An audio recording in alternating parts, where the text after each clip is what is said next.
오늘은 그 입다가 전쟁이 나기 전에 암몬 자손과 싸워서 이기게 하시면 우리 집에 처음 나오는 걸 하나님께 드리겠습니다. 이렇게 이제 말을 했습니다. 그거를 이제 보통 우리가 서원 기도라고 이야기합니다. 제가 종종 그 어떤 분들에게 듣는 얘기 중에 하나는 여러분들도 많이 들으셨을 겁니다. 제가 서원 기도해서 낳은 아들입니다. 제가 서원 기도해서 낳은 자녀입니다. 이런 얘기 들으셨을 겁니다. 그리고 하나님 자식이 없는데 자식을 주시면 하나님께 드리겠습니다. 이런 것들 이제 서원 기도라고 하죠. 하나님 저의 병을 고쳐주시면 제가 평생 주를 위해서 뭘 하겠습니다. 이제 이런 걸 서원 기도라고 하는데요. 제가 그 폐결핵에 걸려가지고 헤맬 때에 하나님께 서원 기도를 했어요. 하나님 저를 고쳐주시면 제가 엑스레이 사진을 들고 버스와 전철을 돌아다니면서 하나님이 진짜 살아계신 하나님이라고 증거하고 돌아다니겠습니다. 서원을 했죠. 서원을 했는데 그 서원은 누구만 합니까? 저만 알죠. 아무도 모르죠. 여러분들도 제가 이 얘기를 하니까 알지 아무도 모르죠. 지켜야 돼요, 안 지켜야 돼요? 아무도 모르잖아요. 제가 입만 뻐끗 안 하면 아무도 모르는 얘기예요. 근데 하나님과 나와의 어떤 약속과 같은 건데 하나님 저를 고쳐주시면 하겠습니다. 근데 진짜 고쳐주셨어요. 그럼 어떻게 해야 돼요? 그걸 지켜야 되죠. 그걸 지켜야 돼서 제가 어떻게 지켰냐 하면 막상 이거를 들고 버스를 딱 썼더니 용기가 안 나는 거예요. 용기가 안 나고 잡사긴 취급당할 것 같은 자꾸 생각이 드는 거예요. 우리 화장실 갈 때 마음 다르고 나올 때 마음 다르다고. 진짜 그때 죽을 것 같을 때는 살려만 주면 뭐든지 다 할 것 같은데 막상 살고 나니까 그게 잘 안 되더라고요. 그래가지고 제가 타협했어요.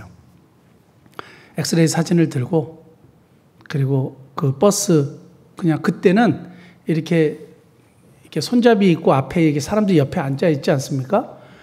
말을 시켰어요. 근데 지금은 말 시키면 이상한 사람 취급받지만 그때는 제가 얘기하는데 그 사람이 순수하게 다 받아줬어요. 그래서 제가 뭘 했냐면 간증을 했어요. 왜냐하면 서운을 했기 때문에 이걸 약속을 꼭 지켜야 되겠고 버스에 서서 사람들에게 복음을 전하겠다고 얘기를 했으니까 제가 생각했던 처음에 그림은 많은 사람들 앞에서 얘기하는 거지만 그건 도저히 안 되니까 한 사람씩 버스에 탈 때마다 제가 복음을 전했고 그 다음에 전철에서도 옆에 있는 사람에게 앞에 있는 사람에게 복음을 전했습니다. 그리고 간증을 했고 하나님 나를 살려주셨다고 하고 어떤 사람은 진짜 영접 기도도 하고 그렇게 했어요. 그렇게 해서 이제 선을 지켰단 말입니다. 아무도 모르는데 저 혼자 어떻게 보면 난리를 치게 된 거죠. 신앙이 없는 관점에서 이렇게 보면 뭐 하는 거야 저거 이럴 수 있잖아요. 혼자 얘기해놓고 혼자 난리를 치네 이럴 수 있는 건데 오늘 성경 말씀에 보면 입다가 서원 기도를 합니다. 그리고 이걸 어떻게 하냐 이거예요. 누가 알 게 뭐예요? 입다가 자기 혼자 얘기했는지 상대방이 듣게 얘기했는지는 잘 모르겠습니다. 만약 혼자 얘기했다면 누가 알겠어요? 그런데 입다가 굉장히 심각하게 하나님을 향해서 입을 열었으니 이제 큰일 났다 이거예요. 딸이 나오니까 딸을 이제 하나님 앞에 뭐 드려야 되든지 번제를 드려야 되든지 이건 다음 주 수요일 날 제가 정리해서 여러분들에게 말씀을 나누려고 하는데요. 입다가 진짜 딸을 번제로 드렸느냐 하는 문제는 또 다른 심각한 문제입니다. 그래서 그거는 시간이 많이 걸리니까 다음에 하고 그래서 서원에 대해서 우리가 한번 탁 짚고 넘어가면 좋겠어요. 여러분들도 누구를 살려주시면 아니면 이 문제가 해결되면 제가 주님 앞에 이렇게 하겠습니다 하고 대충 넘기면 안 됩니다. 왜냐하면 서원이라는 것은 누구에게 하는 거예요? 하나님께 하는 거예요. 그러니까 보이지 않으시는 하나님이 그걸 다 보고 계시고 듣고 계시는 거예요. 그리고 하나님이 그 일들을 진짜 이루어 주셨어요. 그럼 입 싹 닫고 그냥 넘어가면 안 되는 문제예요. 왜냐하면 하나님이 살아계시고 들으셨고 응답을 하셨는데 인간이 반응하지 않으면 하나님이 성경을 통해서 보면 가만히 있지 않으세요. 굉장히 무서운 얘기인데 우리 성경 한 번만 찾아보겠습니다. 민수기 30장 2절 같이 한번 읽어볼까요? 시작. 사람이 여호와께 서원하였거나 결심하고 서약하였으면 깨뜨리지 말고 그가 입으로 말한 대로 다 이행할 것이니라. 자, 하나님 앞에 서원했어요.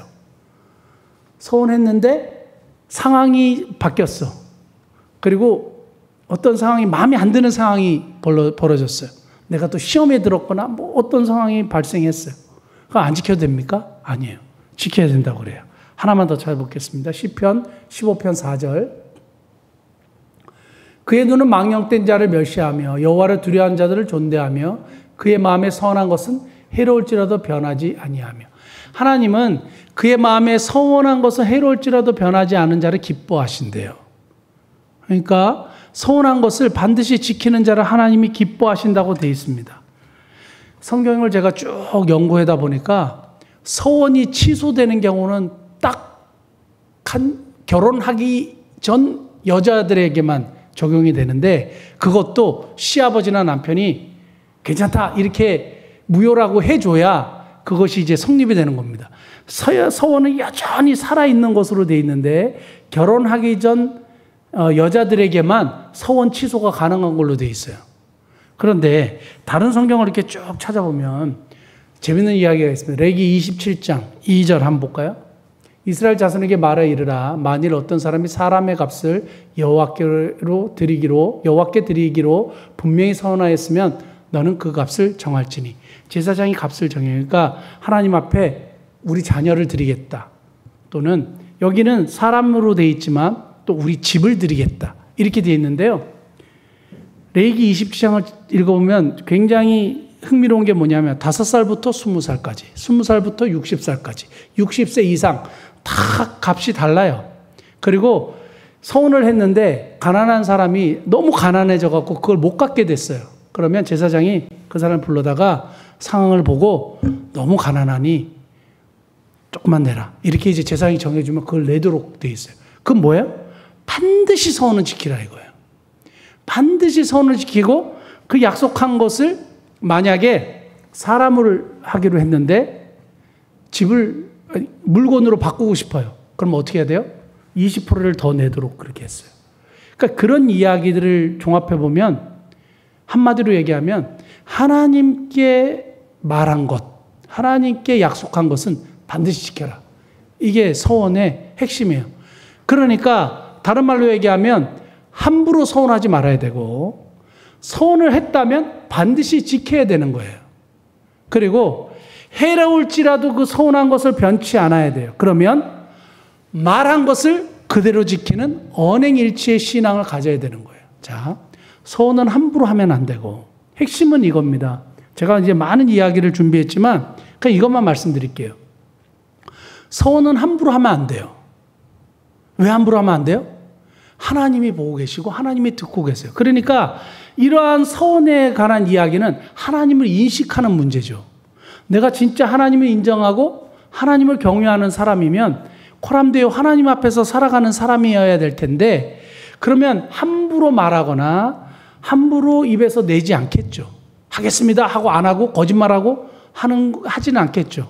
그러므로 이 하나님의 인식 앞에서 하나님의 인식하는 인식 앞에서 뭘 해야 돼요?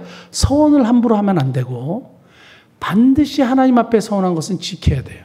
어떤 모양으로나. 그런데 성경에 보니까 하나님 앞에 어떤 맹세를 했고 또 자기들이 어떤 이야기를 해가지고 문제가 이렇게 탁 충돌되는 경우가 있어요. 여호수아 9장에 보면 기브온 거민들이 그 여호수아와 그 속여요. 그런데 여호수아하고 지도자들이 여호와의 이름으로 맹세를 했어요. 하나님 이름으로 맹세를 했어요. 살려주겠다 하고 약속을 했단 말이에요. 서약을 했습니다. 그런데 나중에 보니까 이 기브온 거민들이 거짓말을 한 거예요. 성경 한 번만 찾아보겠습니다. 여호수아 9장 14, 15절. 무리가 그들의 양식을 추하거나 어떻게 할지를 여호와께 묻지 아니하고 여호수아가 그들과 합친하여 그들을 살리라는 조약을 맺고 회중 족장들이 그들에게 맹세하였는데 나중에 보니까 하나님의 이름으로 맹세했기 때문에 성경 한번 볼게요. 18절. 그러나 회중 족장들이 이스라엘의 하나님 여호와로 그들에게 맹세했기 때문에 여호와로 그들에게 맹세했기 때문에 이스라엘 자손이 그들을 치지 못한지라. 그러므로 회중이 다 족장들을 원망했어요. 이건 뭐냐면 근데 이 사람들이 거짓말을 했잖아요. 거짓말을 했습니다. 그리고 하나님께서 가나안 족속들은 다 죽이라고 했어요. 그러면 하나님께서 가나안 족속들을 다 죽이라는 명령과 하나님의 이름으로 맹세하는 행위와 하나님의 말씀이 이렇게 탁 부닥치게 된 거예요. 다 죽여라 하는 것과 하나님의 이름으로 맹세한 것은 꼭 지켜라 하는 것이 탁 부닥쳤어요. 그럼 어떤 걸 선택해야 돼요? 이스라엘 백성들을 뭔 선택했냐 하면 여호와의 이름으로 맹세한 것을 선택했어요. 원래는 죽여도 돼요. 왜냐하면 이 사람들이 거짓말했잖아요. 그런데 여호와의 이름으로 맹세한 자기 입 밖으로 낸 것을 지키기 위해서 온 백성들이 원망을 하는데도 그걸 지켜요. 그리고 기브온 거민들이 도와달라고 하니까 여호수아 백성들이 가서 목숨을 걸고 도와줍니다. 이건 뭘 얘기하냐면 하나님 앞에서 한 약속이 그만큼 중요하다는 거예요. 그러면 이것은 반드시 지켜야 되는 거니까 함부로 하지 말고 하나님 앞에서 한 약속은 지켜라 이거예요. 여러분, 그럼 제가 우리 아들이 이렇게 했으면 이렇게 할게요. 함부로 말하지 말아야 되고 함부로 했다면 지키셔야 됩니다. 어떻게 하든 방법이든지.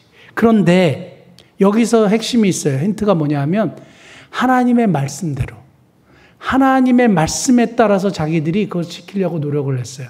뭐대로? 하나님의 말씀을 지키고 하나님의 말씀대로 하려는 노력으로 일들을 했단 말이에요. 그러니까 하나님이 그들의 결정을 존중해 주셨어요.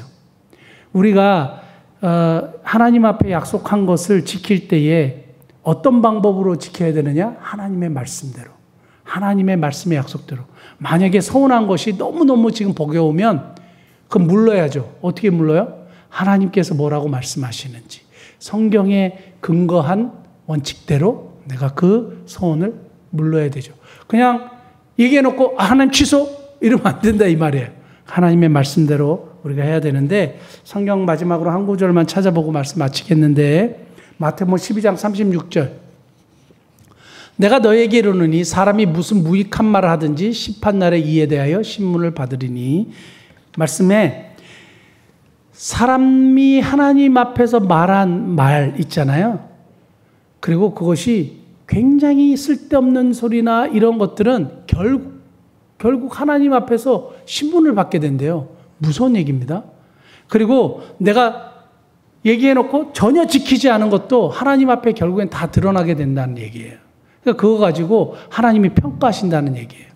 그러니까 서원은 반드시 지켜야 되고 하나님 앞에서 일들을 해야 되는데 만약에 서원을 물을 경우가 생긴다면 하나님의 말씀대로 이것을 지혜롭게 처리해야 됩니다. 사랑하는 성도 여러분, 오늘도 우리가 하나님 앞에 기도할 때에 함부로 서원하지 말고 혹시 서원한 일이 생각나거든 그것을 지키기 위해서 노력하시고 반드시 지켜서 하나님께서 그 모습을 기뻐하시는 저와 여러분 되시기를 예수님으로 축복합니다. 기도하시겠습니다.